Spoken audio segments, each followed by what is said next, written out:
నమస్తే SMS 717 టీవీకి స్వాగతం. ఎమ్మెల్యే పల్లె సింధూరారెడ్డి ఆదేశాల మేరకు ప్రమాదవశాత్తు మరణించిన కిష్టప్ప కుటుంబానికి 5 లక్షల బాండు. తెలుగుదేశం పార్టీ జాతీయ ప్రధాన కార్యదర్శి నారా లోకేష్ ఆధ్వర్యంలో తెలుగుదేశం పార్టీ సభ్యత్వం 100 రూపాయలు జమ చేసిన వెంటనే ప్రమాదంలో మరణించిన టీడీపీ కార్యకర్తలకు 5 లక్షల బీమా తక్షణమే అందే విధంగా నిర్ణయం తీసుకున్నారు. సత్యసాయి జిల్లా పుట్టపర్తి నియోజకవర్గం నల్లమాడ మండలం కొండ్రవారిపల్లికి చెందిన నర్సపు కిష్టప్ప హైదరాబాద్లో ప్రమాదవశాత్తు యాక్సిడెంట్లో మరణించడం జరిగింది.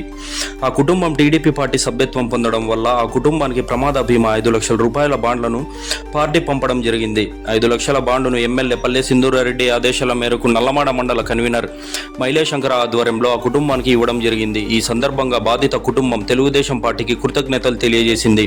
ఈ కార్యక్రమంలో మండల కన్వీనర్ మైలే శంకర, డాక్టర్ బుట్టి నాగభూషణ్ నాయుడు, మంజురెడ్డి, డీలర్ ఎన్ రంగరాజు, ఎన్ గంగులప్ప, కె గంగులప్ప నాయుడు, వెంకటరాముడు తదితరులు పాల్గొన్నారు. నమస్కారం సార్, మాది కొండ్రవారిపల్లి గ్రామం, నల్లమాడ మండలం. మా మామ కిష్టప్ప గారు యాక్సిడెంట్లో చనిపోయినారు. మేము పార్టీ సభ్యత్వం కట్టినందువలన మాకు యాక్సిడెంటల్ క్లెయిమ్ 5 లక్షల రూపాయలు అందినది. ఇందుకు మాకు 5 లక్షల రూపాయలు మంజూరు చేసినటువంటి నారా లోకేష్ సార్ గారికి, సీఎం చంద్రబాబు నాయుడు సార్ గారికి, పల్లె సింధూరారెడ్డి మేడం గారికి మా కృతజ్ఞతలు.